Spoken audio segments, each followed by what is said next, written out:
Perry showed you yesterday exactly who he is. Kenneth Perry showed you that he is a man totally devoid of any character. I want you to think about this. The state absolutely bears the burden of proving this case beyond a reasonable doubt, each and every element. The defense could say nothing. They could not call a single witness, not testify, and we still have the responsibility of proving everything, bringing you everything. But the defense made a choice to present evidence in this case. And like the state, they have subpoena power to call witnesses. They can bring in anyone they choose. And who did they choose? Miss Bell. Someone who's only known the defendant for 8 years.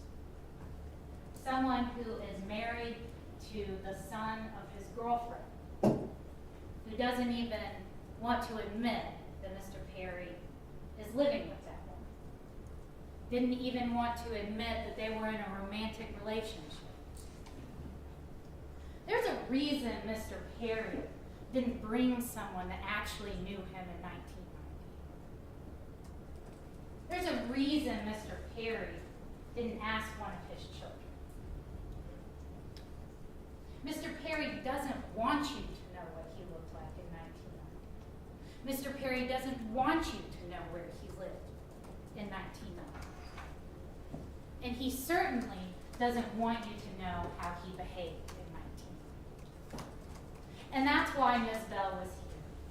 Because Ms. Bell can only testify to what she knows from the last 8 years, which is completely irrelevant to the time period that we're talking about, July 15th of 1990. And it's interesting that when Mr. Perry chose to get up and take the stand and testify, what's one of the first things he did? In a trial for murder and for rape, he took the opportunity to disavow his youngest daughter from the first 3 children that he had with Lisa Reed. What does that have to do with anything?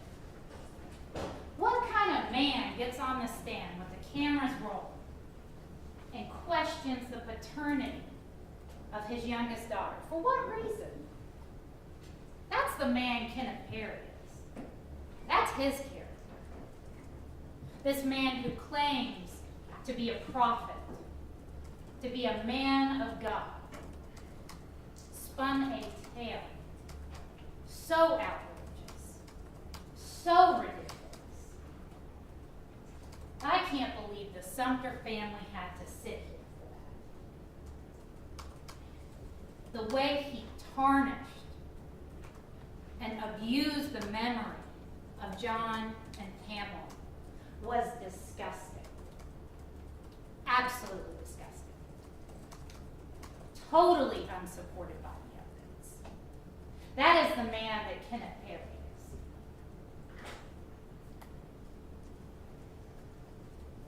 Kenneth Perry admitted to what he had to admit to.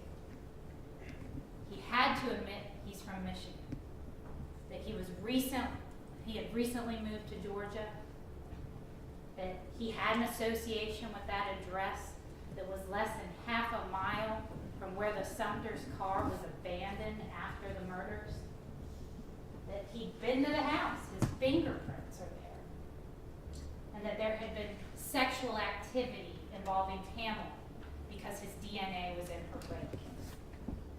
He admitted the things that he had to admit. And then he asked you to believe Pamela when she described her attacker, but he's trying to have you disbelieve her when she said what happened. So he wants you to believe her when it's convenient for him, but he tells you to disregard everything else. The truly, most bizarre thing that Mr. Perry told you yesterday, and I still haven't totally wrapped my head around it, I did not consent to give my DNA. It was taken from me. It was taken from me. He described the exact moment of ejaculation. He said Pamela was sitting next to him, that John was behind him licking his butt crack when he felt himself ejaculate. So how did his semen end up in Pamela Sumpter's vaginal cavity? How do we explain that? His story is absolutely ridiculous. It would require you to believe that his semen was somehow collected and inserted into Pamela's vaginal cavity by someone other than himself.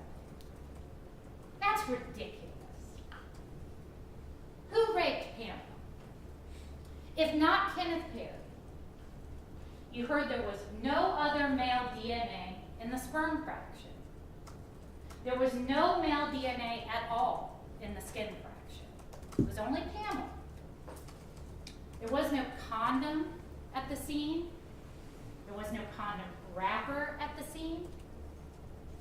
So the person that raped Pamela to the point of tearing her vagina in the way consistent with childbirth, causing abrasions, didn't leave any skin cells,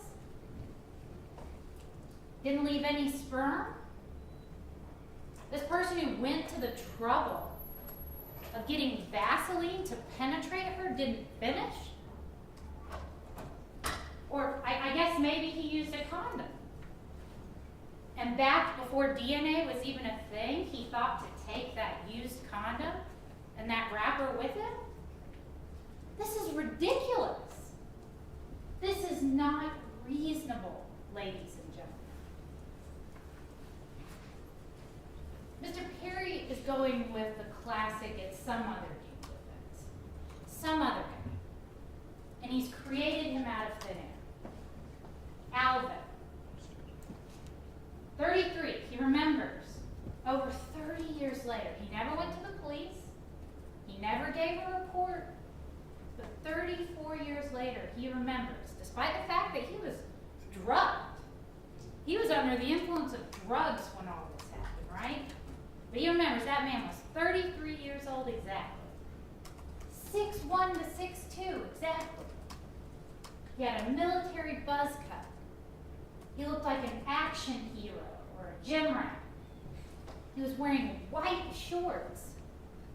Over 30 years later, you remember this man was wearing white shorts? Had a powerhouse gym bag?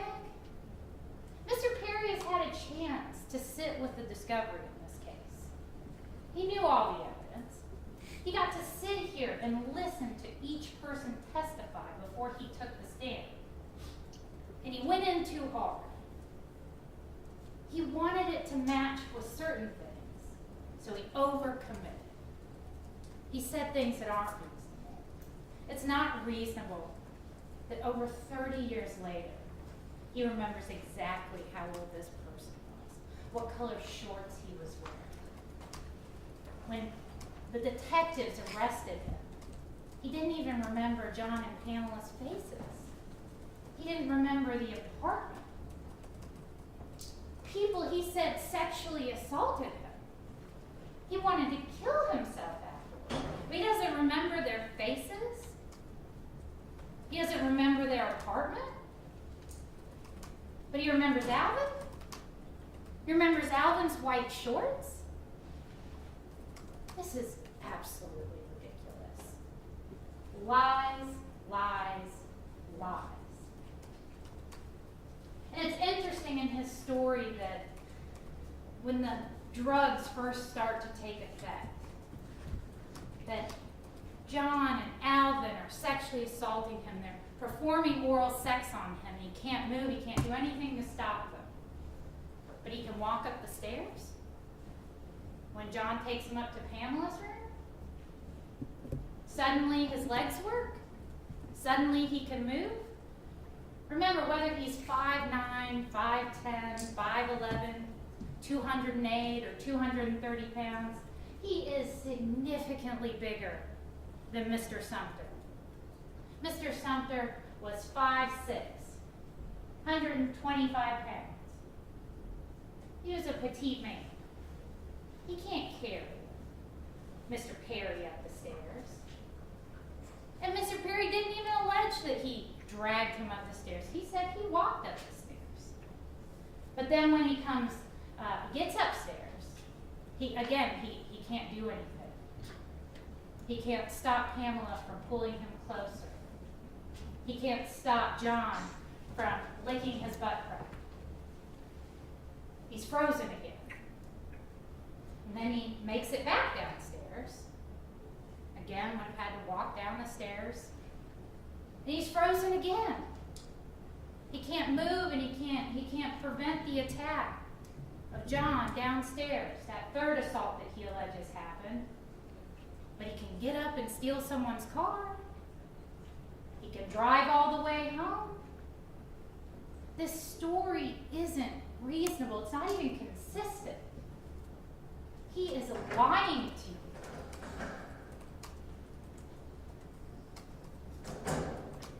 The other issue is when you look at the scene, Mr. Perry's story is not consistent with any of the evidence. There's no gag ball found at the scene. There's no drugs found at the scene. Remember, crime scene was there till almost noon. They were there for 5.5 hours processing this home for anything they could find. It's a totally unknown offender. They are looking for anything, any connection. Collecting everything. There are no drugs. There is no gag ball. There's no Polaroid camera. There's no Polaroid pictures. There's no hostess cake. This brownie, this thing that looked more like one of your little hostess cupcakes. The picture from the black plate in the kitchen actually shows some bread crusts. Looks like they made a sandwich. Looks like there's some sandwich bread next to it. There's no hostess cupcake. These are all buys. And they're not, he didn't even try to make it consistent with the evidence.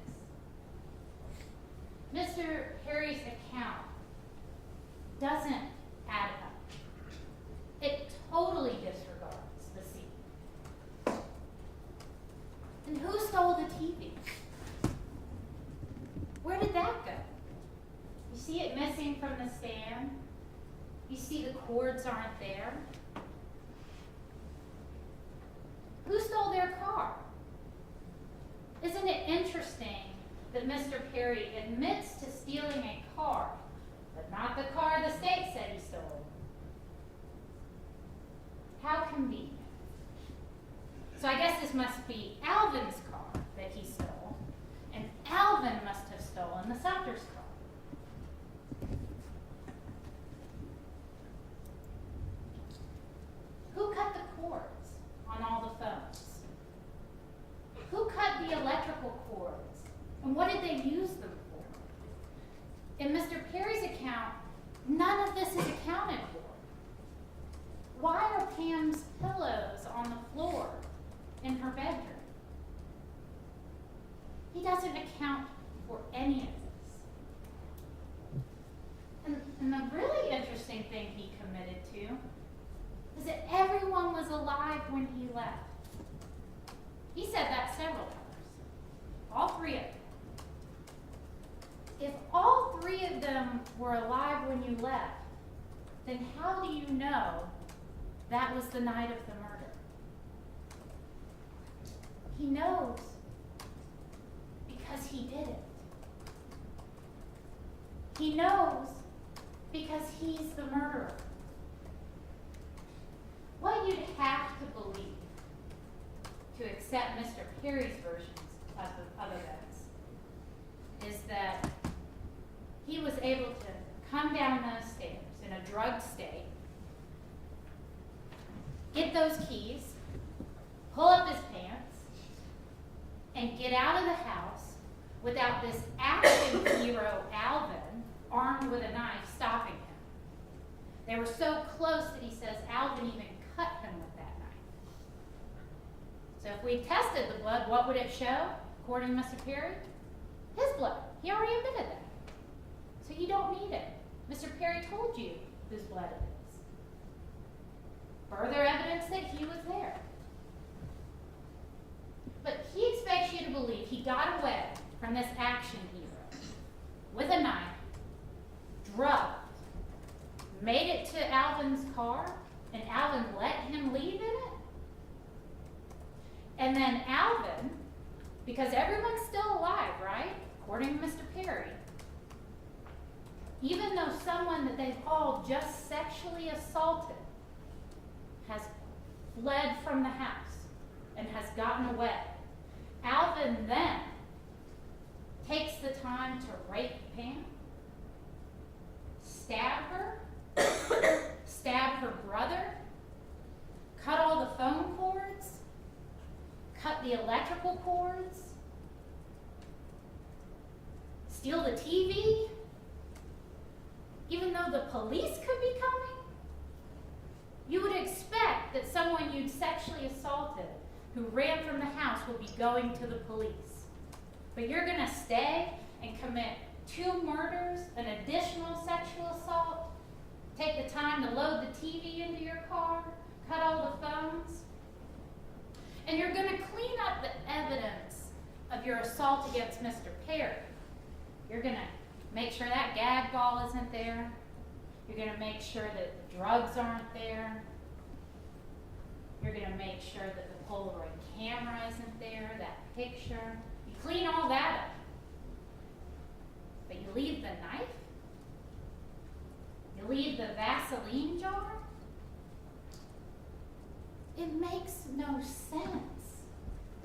This is an absolutely ridiculous story. And you don't leave your common sense at the door. That's why we go through the process of jury selection.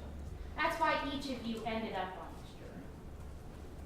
Because you all said that you could be fair, that you could be reasonable, that you wouldn't leave your common sense at the door. You swore to seek the truth in this case, not to go chasing after doubt, but to follow the evidence to its logical and reasonable conclusions. It is the state's job to bring you the evidence and to exclude other reasonable theories.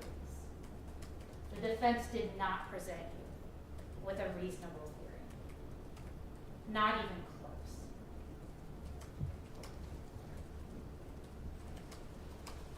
Mr. Perry is not worthy of belief. He demonstrated that yesterday, and you should discount everything he said. He is a liar. That compared, but there's one thing we agree about, and that's that the truth never changes. We know that from Pamela. Pamela is worthy of belief.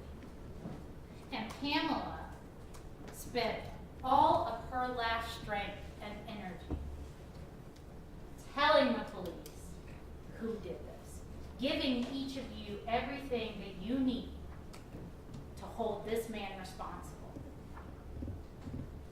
Pamela Sumpter reported being celibate for years. The evidence is consistent with that. You heard how her attacker had trouble penetrating her, how they had to get Vaseline, and there is, in fact, a jar of Vaseline in the crime scene video on her bed. The crime scene unit described collecting that jar and the lid from her bedroom. You heard that no one knew of her dating anyone. No one saw her with any men. No one saw men coming to and from the house. Mr. Queen is hoping you won't remember the testimony correctly, but you can go back and listen to Pamela's interview. She said John hadn't done something like this in 15 years. This was out of the ordinary for John. He had not brought someone home like this in 15 years. He wasn't someone who picked up prostitutes. regularly did. But Mr. Perry manipulated him. Mr. Perry took advantage of him, this sweet, quiet, older man, and he manipulated his way into John's home. And John did something that he doesn't normally do. And that's what happened that night. She described one man in her account the whole time, to her neighbors, to the officers, to the detectives, to the medical staff.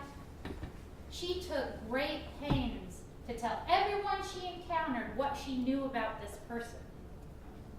If there was a second man there, a witness, who could have helped identify who had raped and tried to kill her, wouldn't she have said so? Wouldn't she have provided that information to the police?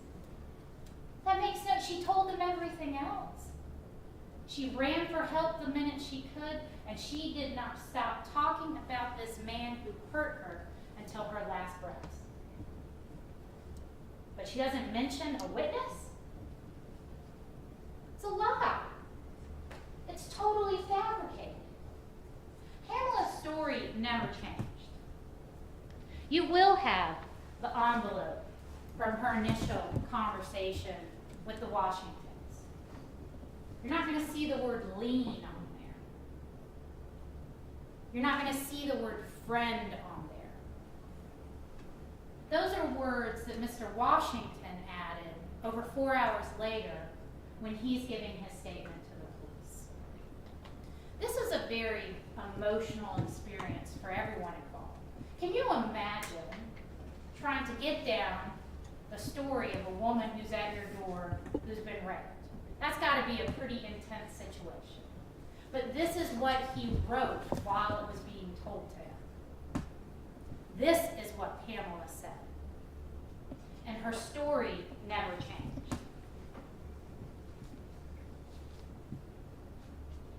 You ever do this to you, Pam? The man that my mother brought to the house. Had you ever seen him before? No. Okay. Do you know what name he used? Either Amy or Alan, something like that. I don't know what he looked like. He said he was from Detroit. He just got here. He just got here? Yeah, they hadn't been here too long.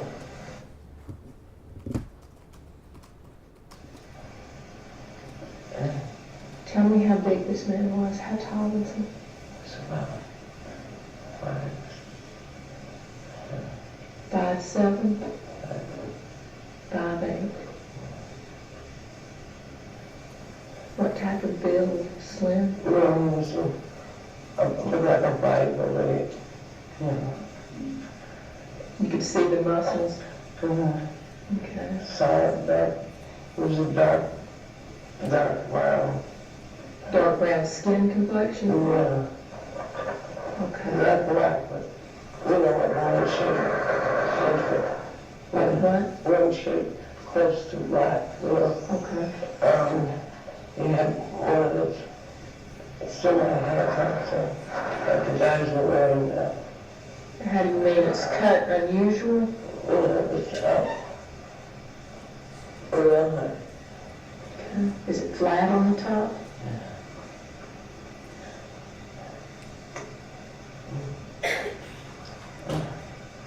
It's kind of about like just off the middle. About a ½ inch long? Yeah, it was. Okay. Is it cut close on the sides? Yeah. Did this man that hurt you look? And looked towards authority. It's Kenneth Perry. It's Kenneth Perry. He is absolutely consistent with that description.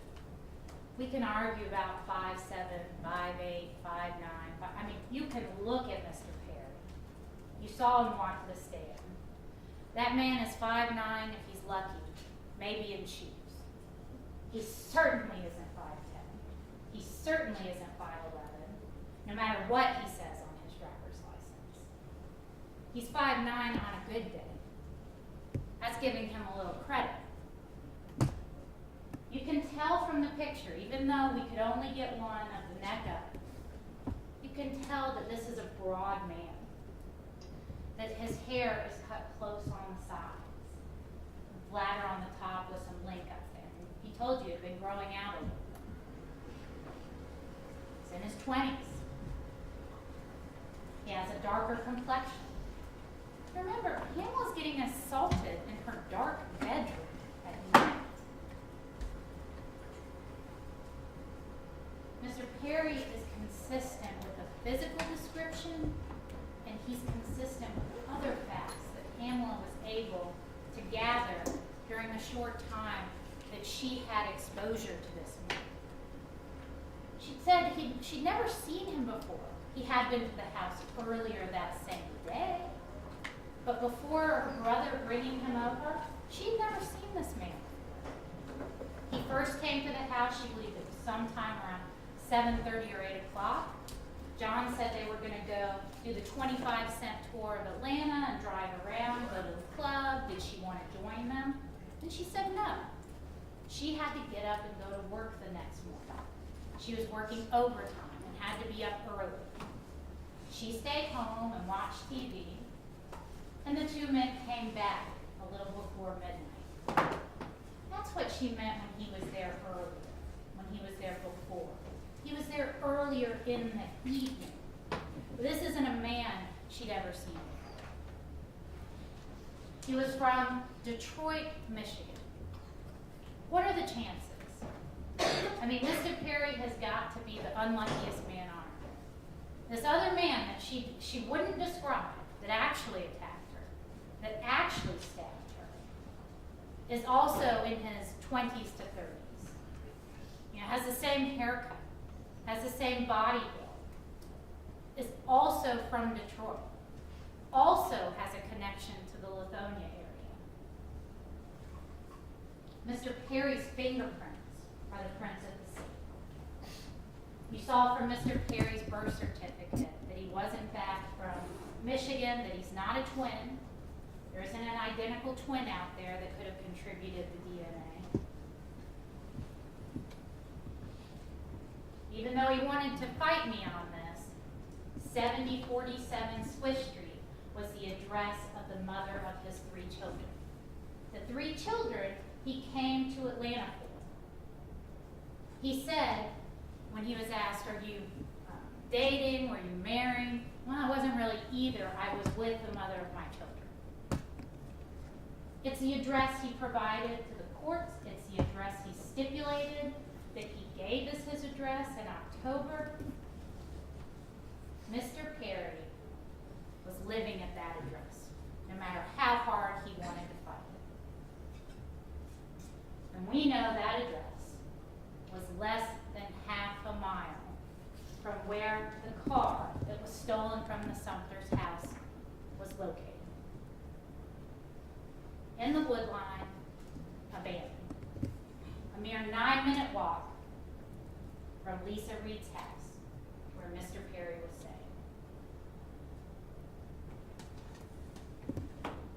And the fingerprints. The only prints at the scene, the only usable prints at the scene are to John, Pamela, and Mr. Perry. And that is significant. That shows recency. Their brother, who lives in the same apartment complex, who talks to them all the time and who sees them, his prints weren't even there. And they compared his. That is significant. You heard that both John and Kenneth's prints were on that downstairs bathroom door. You heard that both John and Kenneth's prints were on that black plate in the kitchen. That black plate with the sandwich crusts on it, not the drug brownie as described by Mr. Perry.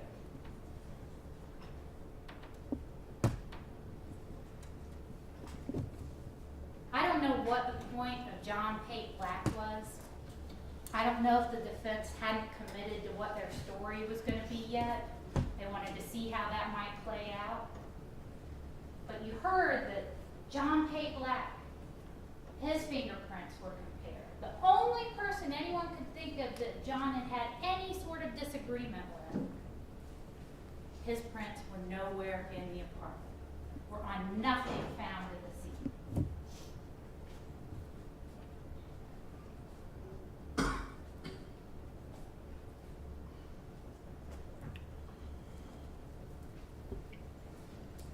And the other prints didn't belong to anyone in the database, in the national database. No one.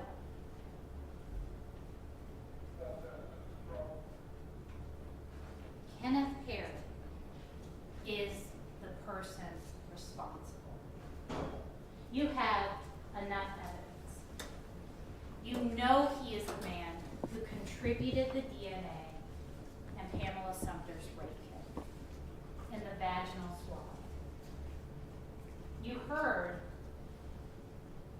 from the OBGYN, the surgeon responsible for repairing the tears to Miss Sumter's vagina, who did the rape kit. This is his job. He does rape kits. He testifies about sexual assaults. He is a specialist.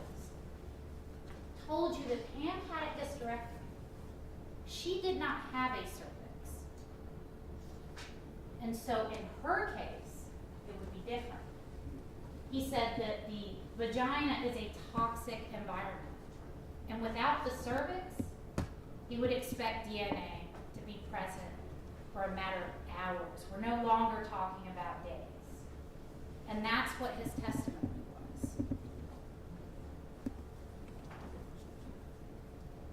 Again, the skin fraction. One profile, Pamela's. No male profile at all. The sperm fraction, one man, Kenneth Perry's. No one else. And this was a good quantity of DNA. Remember, Ms. Chetney testified to that. This wasn't just some minuscule amount of DNA. She said it was a good quantity of DNA, which would be consistent with more recent exposure. Certainly wouldn't be consistent with someone collecting his DNA and inserting it. That's ridiculous. Dr. Doss told you that the tears and trauma to Pamela Sumpter's vagina was consistent with a sexual assault. Mr. Perry's story doesn't account for her being sexually assaulted at all. In fact, this was a vicious assault. So bad that she had tears that are consistent with birthing a child. There's no accounting for that in Mr. Perry's version. So who raped Pamela? There's no other male DNA other than Mr. Perry's. There's no male DNA in the skin fraction. There's no condom. There's no condom wrapper. It was Mr. Perry. All the evidence points to him. There's no evidence pointing to anyone else. So if you do what you swore to do and follow the evidence to its logical conclusion, the conclusion is Mr. Perry. Pamela Sumpter's version of the events, when she told what actually happened, accounts for the scene evidence. It accounts for why all the phone cords are cut, why the phones are on the hook. She described how she tried to call 911 from her own bedroom, from her brother's bedroom, before crawling down the stairs and going to her neighbor for help. Pamela's story describes the scene and makes sense of it. She explains that the perpetrator cut the cord to her alarm clock and then bound her up with it before he attacked her, before he assaulted her. And that's exactly the evidence you find in her room. The alarm clock sitting on the bed, the cord further down in the sheets with her blood, where she was stabbed and assaulted just as she described.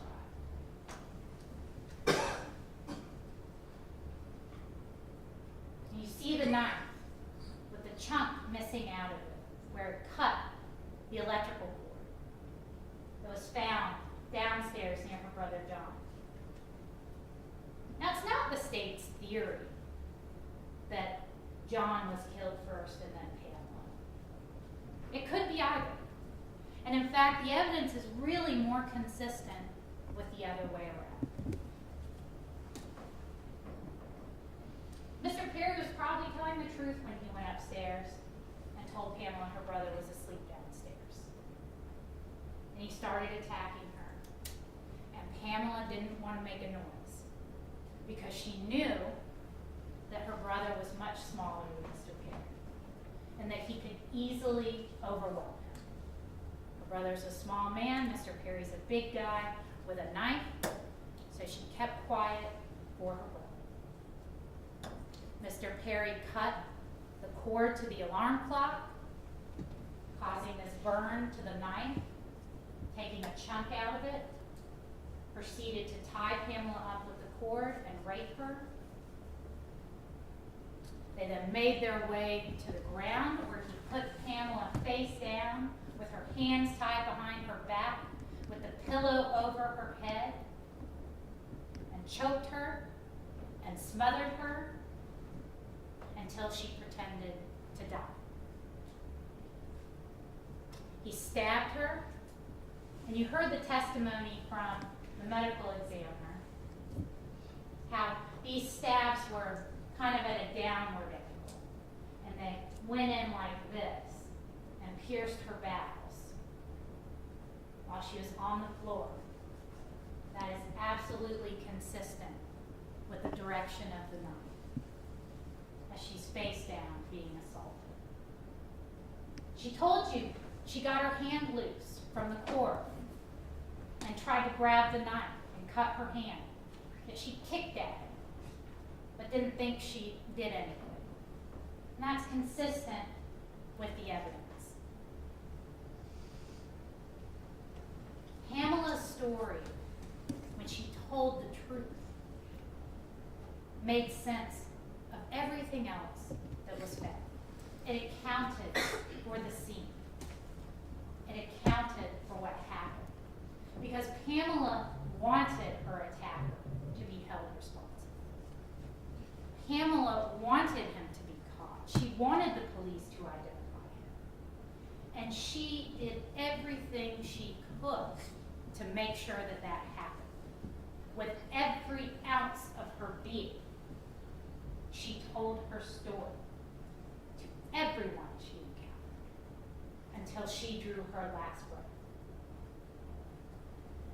Pamela Sumpter told the truth, and she is worthy of belief. She is worthy of belief. For over 30 years,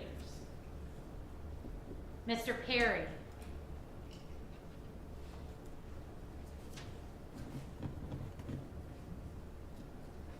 has gone through life without answering for what he did that day. For the heinous crimes he committed on July the 15th of 1990. And the Sumpter family has lived in a nightmare ever since. The fact that they have then had to come here and sit through that disgusting story is too much. It is time to hold this man accountable. It is time to deliver justice to the Sumpter family. It is time to tell Kenneth Perry something he already knows, something he has known for 30 years, and that is that he raped and murdered Pamela Sumpter, and he murdered John Sumpter. Go back there and do your part follow the evidence, and find him guilty on each and every